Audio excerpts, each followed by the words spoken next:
Hey everybody, Eric Schweitzer here. Today we're taking a look at Kunitsu-Gami, Path of the Goddess. I'm joined today by Meg Policcio. Hello. Hello. So, Meg, I played this for a little bit at Summer Games Fest a few weeks ago and was confounded by it. But you played a lot more than I did. So, I'm guessing you kind of figured out what's going on here, right? Yeah, I played it for a lot longer. I actually went over my preview slot because they were like, "Oh, there's time," so I played it for longer than I should have really. But I, it was a lot to get your head around, and I'm not great at strategy games. But one thing I learned quite quickly is you don't need to do the strategy. You can just absolutely attack everything with just your so. Oh my god, what is his name? Yeah. Okay. Well, let's start at the beginning. What is this game? It's a sort of a tower defense game, but it's also like time management. Right, so this is it. When I looked at it and I obviously read its little description, I was like, I don't know if this game is for me. Yeah. It looks pretty, but like, I'm not good at tower defense games. I'm not great at strategy. Um, so I really wasn't sure, but I was tempted by it, which is why I wanted to do the preview. And it does have those elements in it, but it's not overwhelming, and I feel like there is room for you to like you can really strategize and you can also not. So it works in that there's like each level you're sort of in like a village. You've got your Shiro with you, who's the goddess. You just have to protect her. She doesn't really help much in the grand scheme of things. She just dances. She dances because she like cleanses the gate eventually. So I suppose she Mm. does help, but she's pretty useless for the majority of it. And then you go around, you purify things in the village, and you like purify villages out of like the whatever it is. And then they join your team, and you can spend crystals to make them like wood, like is it woodmen or like archers, and then they'll Hmm. fight for you. But there's obviously this day and night cycle, so time is ticking down. You have to prepare. There's like barriers you can build if you want, and then once night comes, you can't purify anything anymore, and you just get waves of enemies coming at you from the gates. You defeat all those waves, night passes, and then you're back in the day doing the same thing. You're finishing purifying. You want to get your Shiro to the gate to cleanse it. So it's kind of like a standard sort of setup, but you can really do what you want. So when I was first doing it, like you said, it was hard to get your head around. The first boss battle, I didn't realize I had to assign the villagers jobs, so they were just plain villagers, and they were like, I was like, "Wow, they're not attacking; they're there cowering," Hmm. because weren't anyone; they couldn't fight. It did take me a lot to figure it out, and I kind of just brute forced it. So I was just running forwards and attacking everything myself, and so I did set my people up in. There's obviously different paths, and you want to make sure that they're not going to go round to Yashiro anyway. So you sort of like have to create strangle points where you can get all the demons and stuff that are coming. So I did have to place them strategically to a point. I was probably not the most skilled in terms of strategy, but I did it. Yeah. So, like the main part of the strategy, I guess you would say, is like the resource management. Yeah. Because when you kill the demons, they drop the gumballs, and then you spend those gumballs to free the villagers and assign them roles. But you Yeah. can also spend that resource to speed up time, and you can like carve the path early. You have to carve the path with that, so you need it to carve the path at any point. And yeah, there were levels where I was like, oh, I'll start doing the path early, but ultimately I stopped doing that because I was like, if I'm moving her closer, she's just closer to the demons that are going to attack at night. This seems Yeah, quite stupid of me. I but should but stop you can doing carve this. all the way in and just skip a night phase if you time it right. If you get it right and you get her to the gate, but a lot of the time I was finding she was like just slightly short of the gate, and so I was like, oh, she's just going to end up like right in front of the demons. You can stop her dancing, so you could be like, chill out for a bit, love. Um, but yeah, in the end, I focused on like the demons and clearing the village and getting enough so that when I did do the path, I did it all in one go. I'd get to that fresh day and I'd be like, just do it, go for it. Yeah, because when you carve the path, it not only does it speed her up to the gate, but it also speeds up time. Yeah, you can speed up time, yeah, which is funny because like I think her like dance movement doesn't itself speed up, but she's moving quicker along the ground. So there's points where it looks like she's like almost like moonwalking backwards. Yeah. And I was like, that's a bit weird, but because I the people dance a lot as well. They'll just be like dancing. You're like, oh. Yeah, one thing I couldn't figure out was how do you tell how many gumballs you need to carve all the way there?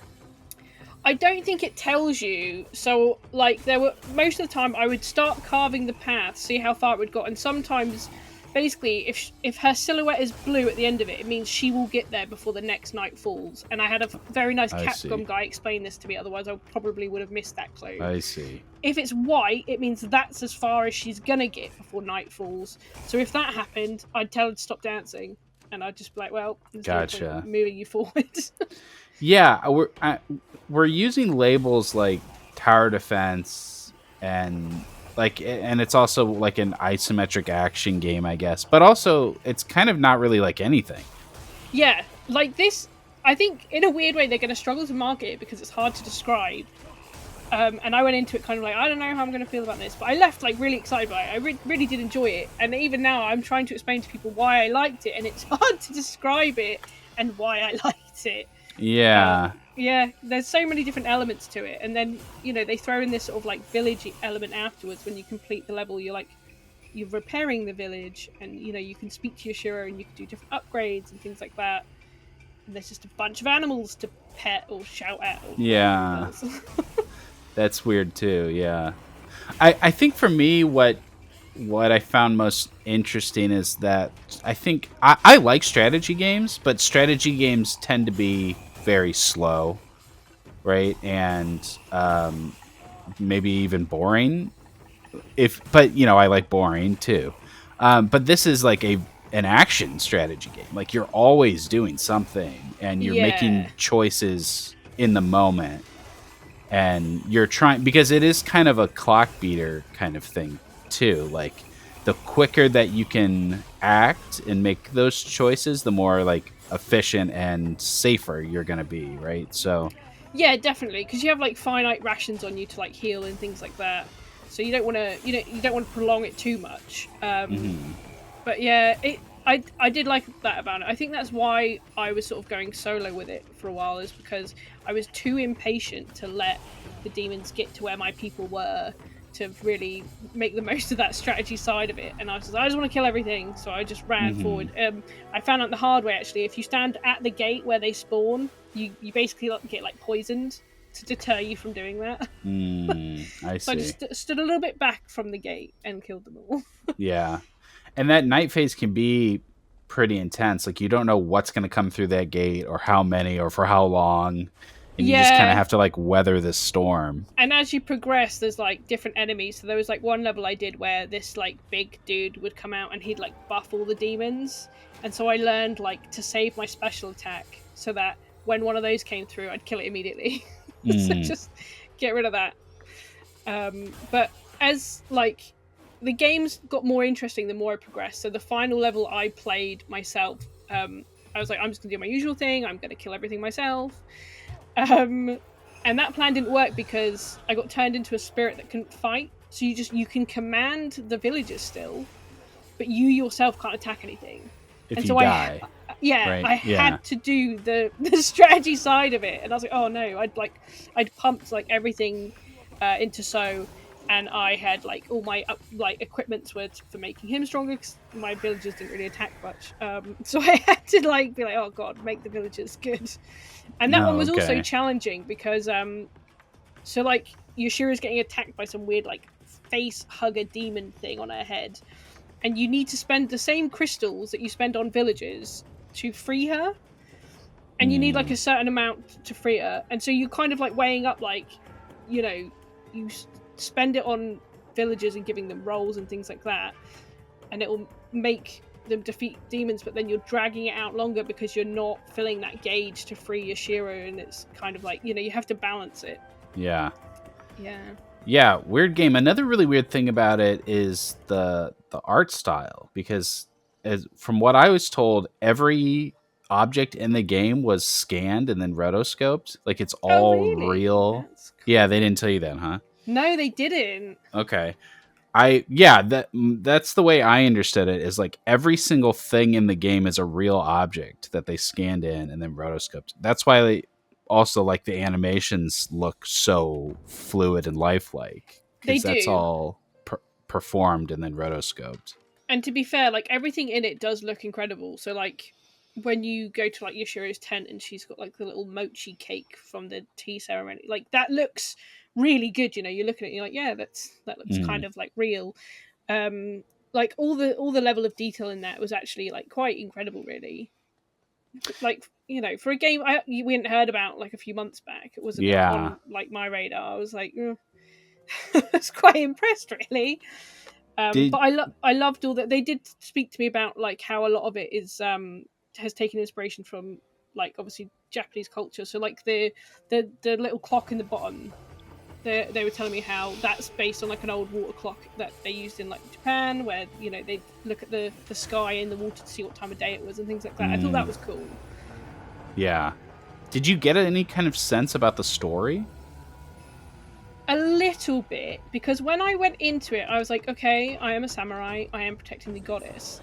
And then when I got to that level where you become just a spirit, it was because Yoshiro's power is getting like sapped, and so I was like, oh, hang on, I'm not like, I don't think you're a real person as such. I feel like you're like a manifestation of her power somehow.